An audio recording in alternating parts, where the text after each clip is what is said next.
পঞ্চকন্যার শেষতমা হচ্ছেন মন্দোদরী। অহল্যা, দ্রৌপদী, কুন্তী, তারা, মন্দোদরী তথা। আপনারা অহল্যা, দ্রৌপদী, কুন্তী এবং তারা পর্যন্ত শুনেছেন। ঘটনা হচ্ছে যে তথাকথিত সামাজিক নীতি নিয়মের যে কথা, সেই কথা যদি বলেন তাহলে আমাদের বলতে হবে যে অহল্যা, দ্রৌপদী, কুন্তী এবং তারা, এদের সবারই কোনো না কোনো সময়ে তথাকথিত যে পাতিব্রত্য অর্থাৎ পতিব্রতা ভাবের যে ভাব থাকে সেটা লঙ্ঘিত হয়েছে। আমি বলছি তথাকথিতভাবে লঙ্ঘিত হয়েছে। কেন তথাকথিতভাবে বলছি? যে কোনো কারণেই হোক, যেভাবেই তা সেটা পতিব্রতার ভূমিকা যদি লঙ্ঘিত হয়েও থাকে, কিন্তু তাৎপর্যপূর্ণভাবে সেখানে একটা এক্সপ্লানেশন আছে যে তৎসত্ত্বেও তারা প্রাতঃস্মরণীয়া হলেন কি করে। সেখানে মন্দোদরীর ব্যাপারটায় সত্যিই একটু বেশ গণ্ডগোল বলে মনে হয়। কেননা মন্দোদরীর ব্যাপারে এই গণ্ডগোলটা ঘটিয়েছেন স্বয়ং আমার মহাকবি বাল্মীকি। কেননা কোথাও তিনি একবারও সকণ্ঠে বলেননি যে রাবণ বধের পর মন্দোদরী বিভীষণের স্ত্রী হিসেবে নিজেকে ধরা দিয়েছেন। বিভীষণের যে সততা এবং তার মহত্বের প্রতি মন্দোদরীর অনেক শ্রদ্ধা ছিল সেটা আমরা জানি। কিন্তু রাবণ বধের সামান্য ব্যবহৃত কাল, মানে সামান্য কাল যেতেই মন্দোদরী আর কোনো ক্রিয়াকলাপ আমরা কিন্তু দেখতে পাই না, মানে কিছু পাই না, বাল্মীকিতে নেই সেরকমভাবে। লঙ্কা রাজ্যে বিভীষণের যে অভিষেক হলো, স্বয়ং রামচন্দ্র সেই অভিষেক সম্পন্ন করলেন, সেখানেও কিন্তু আমরা মন্দোদরীকে দেখতে পেলাম না। বিভীষণ রামের সঙ্গে অযোধ্যার আনন্দ উৎসবে এলেন, অযোধ্যায় যখন রামচন্দ্র রাজা হচ্ছেন তিনি এলেন, সেখানেও মন্দোদরীকে স্বনামে কিন্তু দেখছি না। মানে এমনকি রামচন্দ্রের যে অশ্বমেধ যজ্ঞ হচ্ছে সেখানে বিভীষণকে আমরা যোগ দিতে দেখছি, কিন্তু অন্যান্য স্ত্রীদের দেখছি, কিন্তু মন্দোদরী স্বনামে পাওয়া যাচ্ছে না। বলছেন বাল্মীকি, বিভীষণাস্য রাক্ষসোভি, মানে রাক্ষসদের সঙ্গে এসেছেন, স্ত্রীভিশ্চ বহুভির্বৃত, এবং অনেক স্ত্রীলোকের দ্বারা পরিবৃত হয়ে তিনি এসেছেন, কিন্তু মন্দোদরী শব্দ নেই।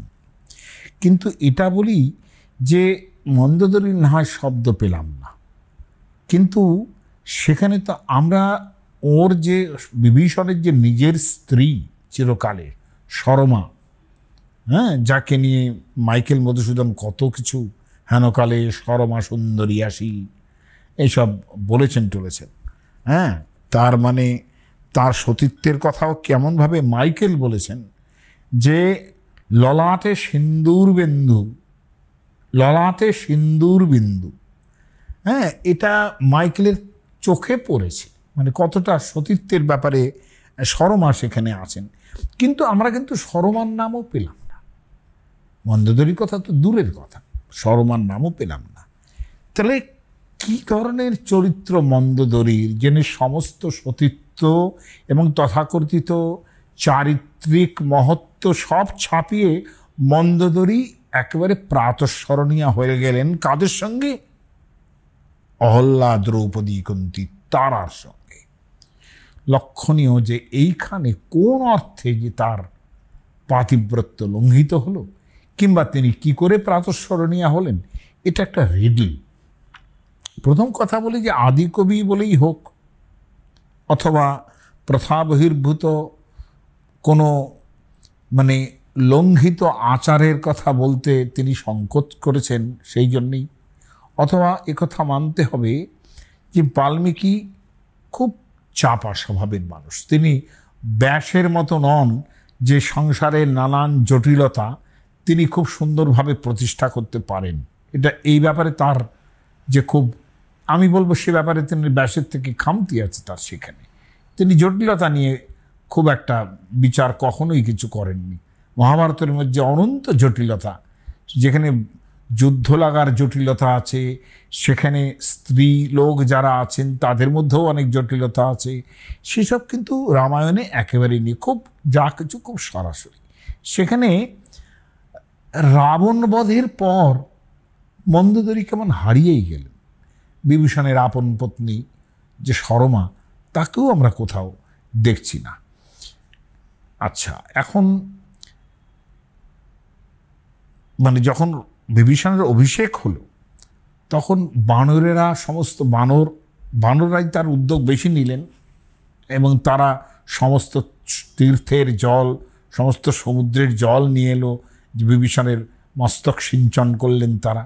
কিন্তু তখন তো একবারও সরমাকে আমরা দেখলাম না, যিনি মানে মানে সীমান্তে সিন্দুর বিন্দু শোভিল ললাটে, আহা তারারত্ন যথা, এরকম ধরনের মাইকেলের যে ওই রকম যে একটা পট্টমহিষী হিসেবে তাকে তো দেখলাম না। এবং কোনোভাবে তাকে, তার যে স্মিত হাস্যে স্বামীর হৃদয় আন্দোলিত করছেন তিনি, এ অবস্থায় তাকে দেখলাম না। শর্মার কথা যখন তুলছি, তখন বিভীষণের মানে বিভীষণের আপন পত্নী যেখানে নেই, সেখানে মন্দোদরী তো আর দূরের কথা হয়ে গেল।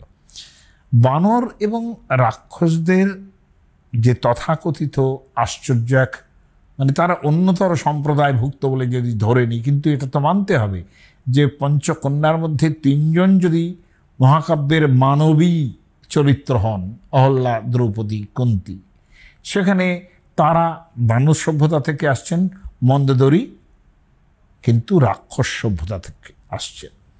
বালির মৃত্যুর পর সুগ্রীবের অঙ্কশায়িনী হয়েছেন তারা, তার কারণও আছে, এবং হয়তো সেসব প্রথা একসময় চালুই ছিল। কেননা স্বামীর মৃত্যুর পর যদি দেবর থাকে, তাকে বরণ করাটা সে যুগের প্রথার মধ্যে ছিল।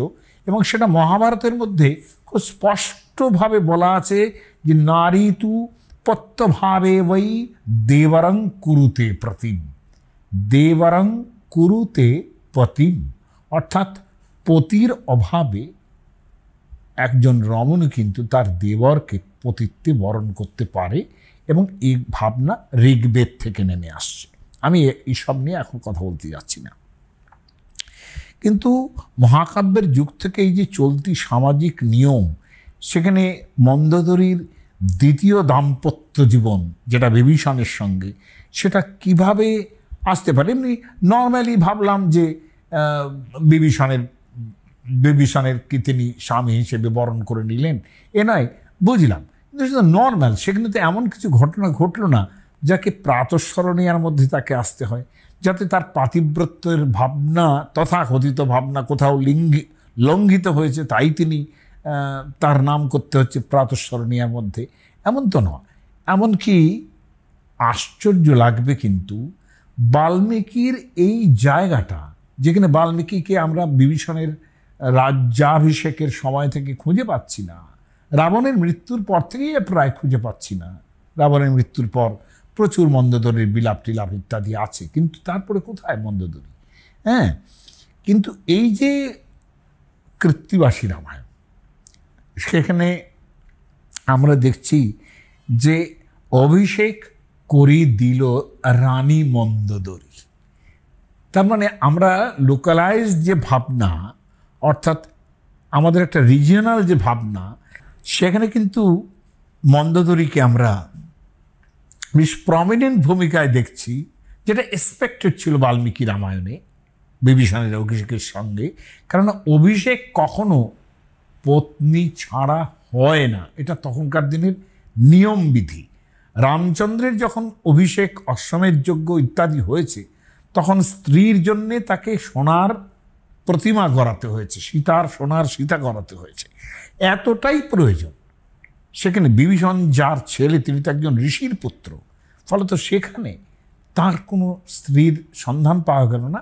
আমার মনে হয় বাল্মীকির এখানে উদাসীনতা কিছু ছিল বলে আমার মনে হয়, কিন্তু কৃত্তিবাস সেটা লঙ্ঘন করেননি। তিনি বলছেন অভিষেক করে দিল রানী মন্দোদরী। রাবণ মারা যাবার পর মন্দোদরীর জন্যে বিভীষণের যে দুঃখ ছিল, হয়তো সংকোচও ছিল যে তিনি রাবণকে যথেষ্ট বলেছিলেন এককালে যে এই রকমটা করো না, সেই রকমটা করো না, সীতাকে ফিরিয়ে দাও। কিন্তু কৃত্তিবাসের জবানিতে আমরা যেটা বলছিলাম যে রামচন্দ্র স্বয়ং এই সমস্যার সমাধান করছেন, এবং সেটা অনেক আগেই, মানে যখন বিভীষণের সঙ্গে তার প্রথম আলাপ টালাপ হচ্ছে, যেরকমটা ঠিক বালির সময়ে, বালির মৃত্যুর সময়ে সুগ্রীবকে তিনি কথা দিয়েছিলেন যে তারা তোমার এই রাজ্য পাবে, রাজ্য পাবে মানে রাজ্যশ্রীও পাবে, অর্থাৎ তারাকেও পাবে। আর রামচন্দ্র অনেক বেশি পরিমাণ চিন্তা করেছেন কিন্তু রুমার কথা, সুগ্রীবের স্ত্রী রুমার কথা, তাকে বালি দখল করে নিয়েছিলেন, ফলে রুমাকেও পাবে এরকম একটা। তো তারা সেখানে এক্সট্রা হয়ে গেলেন এবং তিনি পট্টমহিষী হয়ে গেলেন। যাই হোক, সেটা অন্য কথা। কিন্তু বিভীষণকে, কৃত্তিবাসের বিভীষণ, তাকে বলছেন রামচন্দ্র পুনর্বার শ্রীরাম কহিলা বিভীষণে মন্দোদরি লাগি কিছু না ভাবিহ মনে, না ভাবিহ মনে। আমরা কিন্তু বাল্মীকিতে কোথাও পাইনি যে বিভীষণ মন্দোদরির জন্য খুব ভাবছেন যে রাবণ বধ হয়ে গেলে পরে তিনি তাকে গ্রহণ করবেন, কিংবা তার প্রতি যে খুব অ্যাটাচমেন্ট, তাও কোনো দিন দেখিনি। কিন্তু ওটা তারার সঙ্গে বোধহয় একটুখানি লাগিয়ে দিচ্ছেন কৃত্তিবাস, কাব্য করছেন, ট্রান্সক্রিয়েশন করছেন। মন্দোদরি লাগি কিছু না ভাবিহ মনে, মন্দোদরি দিব তোমা মম অঙ্গীকার, রাজশ্রী রাজাতে লয় আছে ব্যবহার। রাজশ্রী রাজাই তো পাবেন, এখানে মন্দোদরিকে কিন্তু রাজশ্রী অর্থাৎ রাজলক্ষ্মীর সঙ্গে তুলনা করছেন রামচন্দ্র। অতএব না ভাবিহ মিত্র বিভীষণ, রানী মন্দোদরি তোমা দিলাম এখন। এখনই তিনি বলেই দিলেন যে মন্দোদরিকে তুমি পাবে। কৃত্তিবাস সেকালের সামাজিক যুক্তিতেই বুঝেছেন যে রাবণের মৃত্যুর পর মন্দোদরি স্বাভাবিকভাবেই বিভীষণের আর অধিকারে আসবেন। কিন্তু আমাদের জিজ্ঞাসা হয় যে রাবণ বেঁচে থাকতেই কি এই ব্যাপারে তিনি খুব আহ্লাদিত হয়েছিলেন? আমরা বাল্মীকি রামায়ণে সে খবর পাইনি। মন্দোদরির সৌন্দর্য, মন্দোদরির গুণ, মন্দোদরির মর্যাদা, মন্দোদরির বৈদগ্ধ্য, এ সব কিছু কোনোটাই তার কম ছিল না, এমনকি সীতার থেকেও কম ছিল না। রাবণ তাকে লঙ্কার যে পট্টমহিষীর আসন দিয়েছিলেন, সেখানে কিন্তু একটা জিনিস লক্ষণীয় ছিল যে এই আনুষ্ঠানিক মর্যাদা ছাড়া রাবণ আর কি সুখ দিতে পেরেছিলেন তাকে। মানে রাবণ তো দিনের পর দিন নারী হরণ করেছেন প্রচুর, এটা একটা দুটো নয়, তার খবর পাওয়া যায় বাল্মীকি রামায়ণে যে নারী হরণের ক্ষেত্রে সেখানে দেবতা থেকে আরম্ভ করে, অপ্সরা থেকে আরম্ভ করে কোনো জায়গা তার বাদ যায়নি যেখান থেকে নারী হরণ করেননি। সেখানে মন্দোদরি কিন্তু সর্বশেষ দুঃখিত হলেন সীতা হরণ করার পর, কারণ সীতা মানবী এক নম্বর, তথাকথিতভাবে তিনি মানবীভাবে লীলায়িত, অন্তত রামচন্দ্র যেরকম নরলীলায় আছেন সেইভাবে। সেখানে রাবণ যেভাবে সীতাকে হরণ করে নিয়ে এলেন, সেখানে মন্দোদরি কোনো সুখী হওয়ার কোনো কারণ ছিল না। অথচ যেদিন এই ত্রিভুবন বিজয়ী রাবণের সঙ্গে তার দেখা হয়েছিল প্রথম, সেদিন রাবণের উৎকণ্ঠা কীরকম ছিল সেটা বলে বোঝাতে পারবো না। মন্দোদরির পিতার নাম কিন্তু ময়দানব, যে ময়দানব প্রায় ইনস্টিটিউশনে পরিণত হয়েছেন, কারণ মহাভারতে আমরা ময়দানবকে ইন্দ্রপ্রস্থের রাজসভা তৈরি করতে দেখেছি, ইনস্টিটিউশন, ওই সম্প্রদায়ের মানুষ, তাদেরও ময়দানব বলে ডাকা হতো। কিন্তু এই যে একেবারে অরিজিনাল যে তিনি রাবণকে নামে চিনতেন, কিন্তু পিতা হওয়া সত্ত্বেও রাবণের মানে ক্রূরকর্ম যেসব, সেগুলো তিনি ক্ষমা করে দিতে পেরেছিলেন, যেহেতু তার পিতা হচ্ছেন স্বয়ং বিস্রাবা। হ্যাঁ, বিস্রাবা তাকে যে বিধ্বংসী অভিশাপ দিয়েছিলেন, কিন্তু তাও জানতেন, রাবণকে যে অভিশাপ দিয়েছিলেন তাও জানতেন, কিন্তু তবুও রাবণকে মন্দোদরীর স্বামী হবার উপযুক্ত বলে মনে করেছিলেন এই কারণে যে রাবণের মতো সেকালে ওই রকম পুরুষ প্রায় ছিল না। ময়দানব রাবণকে মন্দোদরীর বিবাহের প্রস্তাব দিয়ে বলেছিলেন যে অপ্সরা হেমা থেকে যার গর্ভে মন্দোদরী জন্মেছেন, হেমার গর্ভে, তার মানে কতটা তিনি সুন্দরী হতে পারেন, সেই অপ্সরোপমা সুন্দরী সেখানে আপনি তাকে গ্রহণ করতে পারেন। আর এই যে অপ্সরোপমা সুন্দরী যেখানে তিনি হরণ করে আনেন, সেখানে বিনা আয়াসে তার হস্তগতা হলেন, এটা রাবণও কিন্তু ভাবতে পারেননি। ফলে ময়দানব প্রস্তাব করার সঙ্গে সঙ্গে তিনি বলেছিলেন আমি রাজি। বাঢ়ম ইত্যেব, বাঢ়ম মানে সংস্কৃতে হচ্ছে ঠিক আছে, একদম আমি স্বীকৃত। তিনি সঙ্গে সঙ্গে তাকে মন্দোদরীর পাণিক গ্রহণ করলেন। ওইখানেই সঙ্গে সঙ্গে নির্জন বনের মধ্যে আগুন জ্বালা হলো। রাবণ অগ্নিসাক্ষী করে মন্দোদরীকে তার পাণিক গ্রহণ করলেন। প্রজ্বাল্য তত্র চৈবাগ্নিম অকরত পাণি সংগ্রহম, তিনি মন্দোদরীকে বিবাহ করলেন এবং লঙ্কাপুরীতে ফিরে যাবার পর তাকে পট্টমহিষীর সম্মান দিলেন। এই সম্মান আরও বর্ধিত হয়েছিল যখন রাবণের ঔরসে মন্দোদরীর গর্ভে মেঘনাদের মতো, ইন্দ্রজিতের মতো পুত্র জন্মগ্রহণ করেছিল। সেখানে রাবণ নিজে পুত্রের নাম দিয়েছিলেন এবং সেটা মন্দোদরীর নামের প্রথম অক্ষর ব্যবহার করে, মেঘনাদ এবং মন্দোদরী। খেয়াল করে দেখুন, পিতা তস্য অকরণ নাম মেঘনাদ ইতি স্বয়ং, তিনি তার নাম করেছিলেন। হয়তো এই পুত্রজন্ম পর্যন্তই মন্দোদরীর সুখ, সৌভাগ্য এবং যা ভাবনা, আনন্দের যে ভাবনা, সেইটুকু অবিকৃত ছিল।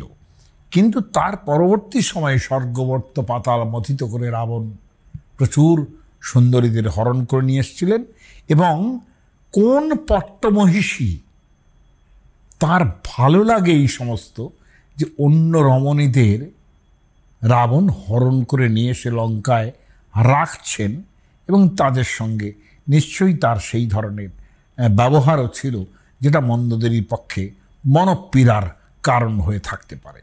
সবচেয়ে বড় কথা, রাবণ যেদিন শূর্পণখার প্ররোচনায় একেবারে রামচন্দ্রের স্ত্রীকে হরণ করে নিয়ে এলেন, সেদিন তার কেমন লেগেছিল। কিন্তু সীতাকে আপন অধিকারে রাখার জন্য এবং তাকে যেভাবে রাবণ নিজের ব্যক্তিত্ব বিসর্জন দিয়ে যেভাবে সাধ্য সাধনা করেছেন, এটা মন্দোদরীর চোখে কেমন লেগেছে। রাবণের জীবৎকালে মন্দোদরী বলতে পারেননি এটা ঠিকই, কেননা স্বামীর দ্বারা এক অপহৃতা হয়েছেন যে রমণী, তিনি তার সঙ্গে প্রতিযোগিতা করছেন, এটা মন্দোদরী মনে মনেও ভাবতে পারতেন না, তার ডিগনিফাইড যে ভাবনা ছিল, চরিত্র ছিল তার জন্যে।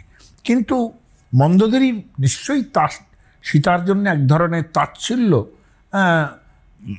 তার ছিলই, কেননা তিনি রাবণের মৃত্যুর পর তার যখন শরীর শীতল হয়ে গেছে, তখনও তিনি তার কানের সামনে গিয়ে শুনিয়ে বলছেন যে বংশ পরিচয় বলো, রূপ বলো, উদার মানসিকতা বলো, সেখানে কিসে কোন গুণে আমি নিজেকে এই সীতার সমান মনে করতে পারি, আমার চাইতে ভালো হওয়ার তো প্রশ্নই ওঠে না।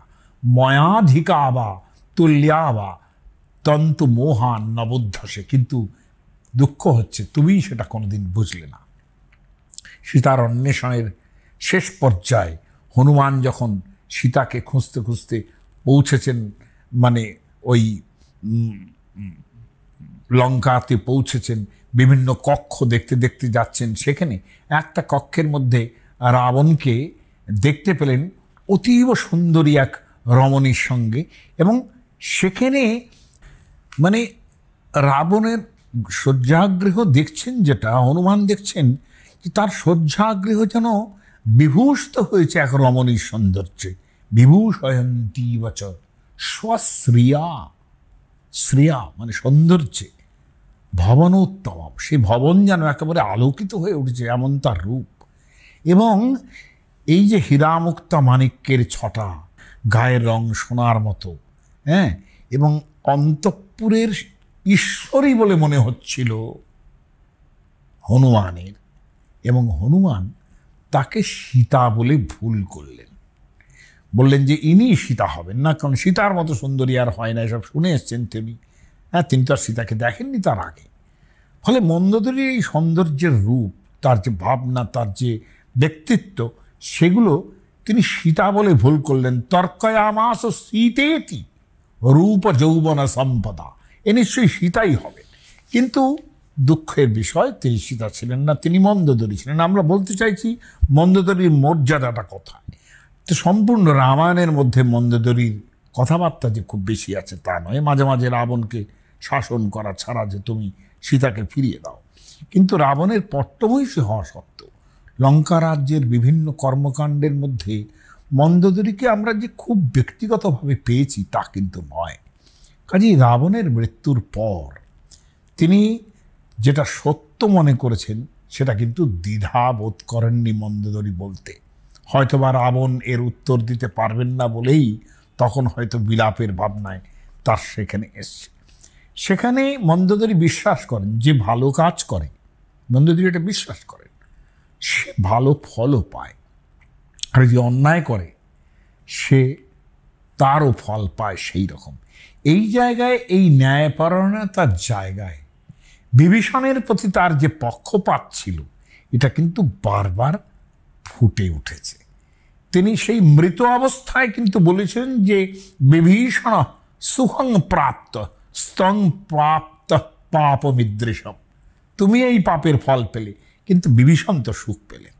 তার মানে মন্দোদরীর একটা অসামান্য শ্রদ্ধা ছিল তার এই দেওরটির প্রতি, এর মধ্যে কোনো ভুল নেই। বলে তুমি যেদিন মৈথিলী সীতাকে ধরে এনেছিলে সেদিন বিভীষণ কিন্তু তোমাকে সশ্রদ্ধভাবে বলেছিল যে তুমি তুমি ফিরিয়ে দাও সীতাকে। সেদিন বিভীষণকে দীর্ঘ নিঃশ্বাস ফেলতে হয়েছিল, তুমি এত তাকে বকাবকি করেছিলে, লাঠি মেরেছিলে। সত্যবাক স মহাবাহ দেবর মে যদ অব্রবীত, আমার দেওর তিনি যেভাবে তোমাকে বলেছিলেন সেটা তুমি একবারও শোনোনি। আমরা কি বলবো না, আমরা যারা উপন্যাস, মহাভারতের মতো বিরাট উপন্যাসের মতো ভাবনা একবার ভাবার চেষ্টা করেছি, তারা কি এই সব জায়গায় সেই ইঙ্গিতগুলো পাবো না যে কোথা থেকে যেন, মানে কিভাবে যেন একটা এই বিভীষণের প্রতি তার যে দুর্বলতা, এই জায়গায় তিনি নিজের যে চরিত্র, সেই চরিত্রটা হ্যাঁ বিভীষণের মধ্যেই খুঁজে পেতেন। হ্যাঁ, কোথাও কোনোদিন আমরা তার দুঃখ পাইনি ওই সব জায়গায়। এইখানে তিনি পতিব্রতা বটে, কিন্তু এইটা বললেন তো মন্দোদরী যে বিভীষণের কথা তুমি শুনলে না, কিন্তু তুমি যা কাজটা করলে সেই জন্যেই কিন্তু আমরা এই দুঃখের ফল পেলাম, তোমার সঙ্গে আমিও সেই ফল পেলাম। নিবৃত্ত স্তৎকৃতেনার্থ সোয়ং মূল হর মহান, সেই মূল থেকে আমরা উৎখাত হয়ে গেলাম। রাক্ষস বংশের তুমি যে মূল ছিলে সেখান থেকে আমরা উৎখাত হয়ে গেলাম। এই যে জায়গাটা, মানে তুলনামূলকভাবে যখন রাবণকে বারবার তিনি দোষী করছেন, সেখানে আমরা বুঝতে পারি যে পক্ষপাত একটা অদ্ভুতভাবে বিভীষণের উপরে তার এসেই যাচ্ছে। এই যে কনিষ্ঠ দেবরটি, তার জন্যে তার যে সত্যনিষ্ঠা, কুম্ভকর্ণও তার দেওর ছিলেন, কিন্তু তার যে সত্যনিষ্ঠতা, তার যে গুণাবলী রাবণকে আচ্ছন্ন করেছে বিভীষণের কাছে, বিভীষণের এই যে বিশাল তার যে মানে ন্যায়পরায়ণতার জায়গাটা বিশেষ করে, এইটা মন্দোদরীকে নিশ্চয়ই আলোড়িত করেছে, যার ফলে তার দ্বিতীয় স্বামী গ্রহণের ক্ষেত্রে আলাদা করে বলতে হয়নি যে মন্দোদরী তার স্বামী হলেন। অর্থাৎ রাবণের জীবৎকালে মন্দোদরী রাবণের যে লাম্পট্য দেখেছেন, যে ক্রোধ ব্যবহার দেখেছেন, তার বিপ্রতীপে, এই কথাটা সবচেয়ে ঠিক হবে, তার বিপ্রতীপে বিভীষণের যে সততা, বিভীষণের যে ন্যায়পরায়ণতা এবং তার যে বাস্তববোধ, এর প্রতি নিশ্চয়ই তার সেই অদ্ভুত ধরনের একটা শ্রদ্ধা, অথবা আসক্তি, তাতে তিনি আন্তরিকভাবে বিভীষণের যে শ্রদ্ধা মূর্তি এবং সত্য মূর্তি, তার সঙ্গে যেন তিনি একাকার হয়ে গেছিলেন। হয়তোবা সেই কারণেই মন্দোদরীকে আমরা বলতে পারি যে তিনি প্রাতঃস্মরণীয়া হয়ে উঠেছিলেন দ্বিতীয়বার বিভীষণের সঙ্গে দাম্পত্য লাভ করার পরেও।